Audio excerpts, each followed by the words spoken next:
Chers collègues, le plan de relance européen, bien qu'il vienne en soutien à nos entreprises, contient de nombreux éléments aberrants. Aberrant d'abord par ce qui s'y trouve. Tout d'abord, une clé de répartition financière indigeste et injuste par laquelle les plus gros contributeurs, dont la France, recevront moins qu'ils ne donneront.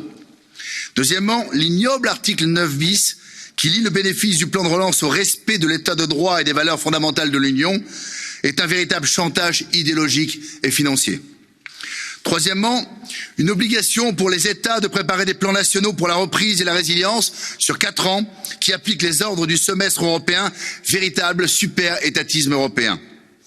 Quatrièmement, une obligation folle de consacrer pour chaque projet au moins 60% des montants au climat et au numérique.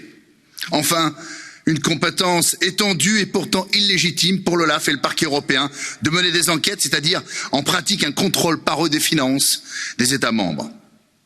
D'autre part, ce plan de relance est aussi aberrant par ce qui en est absent. En fait, ces 724 milliards ne seront affectés qu'à la poursuite des priorités de l'Union européenne, alors que c'est à cause d'elle que nous avons été si durement touchés.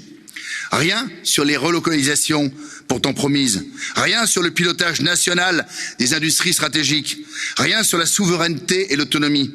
Au contraire, le rapport demande toujours plus d'intégration.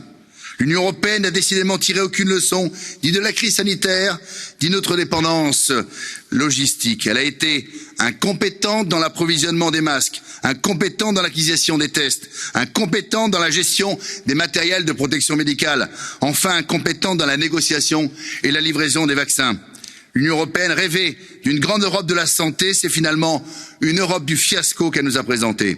Or, c'est par l'indépendance industrielle et la maîtrise de nos chaînes de production que nous atteindrons la force et la solidité. Il en est encore temps.